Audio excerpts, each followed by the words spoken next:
Amandla, Amandla, Matla, Matla, Kopano, Kopano, Viva, bien, viva. Thank you very much, Program Director. Allow me to convey my greetings to the leadership of Botswana National Front and express my greatest appreciation and humility for the invite bestowed to me and the organization I lead, the Economic Freedom Fighters. I extend my greetings, and I must say that history has been kind to our organizations.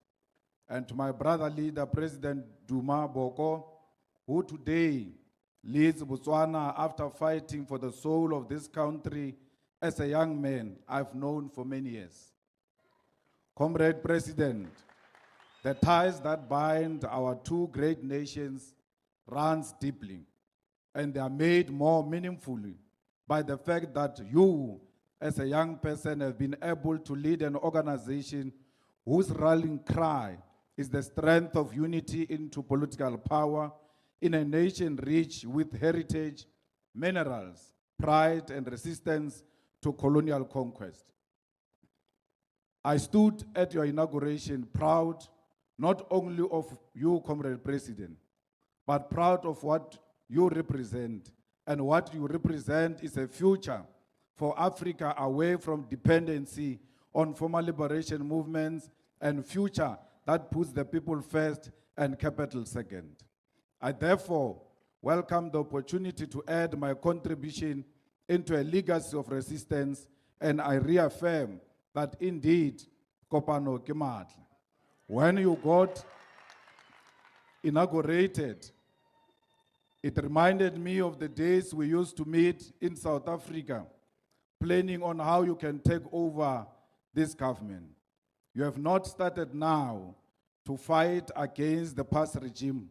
You have been at the forefront, and together with your collective, I remember very well my comrade Arafat, who was through and through as we're trying to make sure that we do away with an oppressive regime. Comrade President, the leadership of the Botswana National Front and all delegates present here today, the theme of this conference is framed as a task, which is to build a resilient Botswana National Front with solid structures. It is not a mistake to adopt a theme and attitude of this nature, because as a student of the revolution who subscribe particularly to the teachings of Lenin, we know that there can be no successful revolution and there can be no successful government without a strong vanguard party. The risk of leading a government while not having a strong and resilient organization with principles is that those whose sole purpose is to exploit the people and mineral resources of Botswana will manipulate and capture those in government, and there will be no organization to hold them accountable to the promises they made to the people. The betrayal of the revolution begins at the degeneration of the movement which won political power, and once the movement which won political power is infiltrated, weakened, and captured, the gains of freedom begins to be reversed. Revolution, Comrade President, will mean a complete overhaul of the system. It can be that when you took over power, those who oppressed us before lost nothing, and those who were oppressed gained nothing. Once it happens like that, there was never a revolution. Comrade President, this region of ours, SADC, depends on your leadership, depends on your militancy and radicalism to ensure that we transform the resources to benefit the majority of our people. We want the diamond to be owned by the people of Botswana, not as shareholders alone, but also as managers. We must manage our own economy. We must not just be shareholders. The BS must know that it must adhere to the demands of the people, or it must try somewhere else, because this is a new regime that is going to ensure that diamond and the land, which is agriculture, benefit the people of Botswana. These people have waited for too long, where the government benefited the few families in Botswana. We want a government that will benefit all. Comrade President, I know you speak very well about the unity of those progressive structures, that at all material times they must align and confront the past. We refuse to align with those who align with our oppressor. We will never align with the Democratic Alliance. We will never align with Freedom Front. That killed our people. And therefore, any alliance with the two is a sold-out position that seeks to undermine the progressive agenda that our people were killed for, that our people were exiled for, that our people stayed in Botswana fighting for that particular democracy. I will rather be on the streets of South Africa than to dine with the enemy. I will never dine with the enemy. I would rather die poor than to dine with the enemy.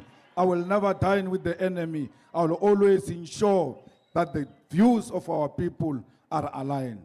Comrade President, America will never be our friend. Even if it donates planes to us, we must never get planes that were used to kill children in Palestine and the planes that were used to oppress the people of Cuba.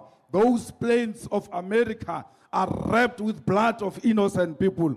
America doesn't like us. America will never like us. We are divided. We are poor. We are what we are because of the imperialist America. And for one moment, we must never sleep and think that America will one day become our friend. Comrades, we know our friends. Our friend is China. Our friend is Russia. Our friend is Iran. Our friend is Cuba. Our friend is those mothers and children who are being butchered in Palestine. You cannot say you are enjoying freedom here in Botswana when the people of Palestine do not enjoy freedom. When your fellow president of Venezuela, Nicolas Maduro, and his wife are still illegally detained in America because America wants the oil of Venezuela. Today, for more than 60 years, the people of Cuba have been starved by an embargo imposed on them by America. Not because they killed anyone, but because they subscribe to ideas that America doesn't like. And therefore, if we have a choice to choose between Cuba and America, we'll always choose the people of Cuba. President, there is no xenophobia in South Africa. It's a few groups of thugs who think they can run our country and make Africa divided. We do not subscribe to xenophobia. We will never hate Botswana because we are married to each other. Together. When you hate Botswana, that is because you are hating yourself. Everyone who has engaged in xenophobic attacks in South Africa suffers from self-hate. Do not generalize all of us. We want African unity. We want the unity of SADC. We want to share in the land of Africa because we are collectively exploited. There is no one who can say these ones were better off and we were exploited. Everywhere where an African child is found, that African child is hated. Black people are hated everywhere. We cannot afford to hate them here in Africa. When you see a black person, you must see yourself. If you have looked at yourself in a mirror and you see President Boko, who is in Botswana and has got relatives in the closer land of the Eastern Cape, why would you want to hate? Because the people of Botswana never discriminated against the people of South Africa. This continent shall one day be one. The imperialist forces will be defeated. This continent will one day benefit from its land, from its minerals, and ensure that it doesn't depend on imperialists and colonizers. President, you are our future. Lead us. Do not doubt yourself. As you take decisions, and very difficult decisions, you must know there are personal consequences. But you must be prepared to face those consequences. And if those consequences means prison, if those consequences means death, make sure that you are not scared to confront death, because victory is certain. They will never kill all of us. They will never imprison all of us. They will never imprison our ideas. Your ideas are out there. Africa is celebrating your achievement and BNF achievement. You did something very historic, and I can tell you, we celebrate you and we admire you, and we learn from you, and will one day have a progressive government in South Africa the same way you have a progressive government here in Botswana. I was banned here for many years, and I got an invitation from you that I'm unbanned. It's so nice to be at home today and be able to enjoy the beautiful nature of Botswana. Those who banned me here in Botswana, they are watching us from TV, and they must be very lucky if they don't run out of electricity. Look at us now. You oppressed us yesterday. Today we are flourishing. We are in charge of Botswana. You can never oppress us forever. Comrades, be rest assured, matla, karuna, kopano ke matla. Unity is what must guide all of us. Let's all unite the African continent. Amandla! Amandla! Kopano! Thank you very much.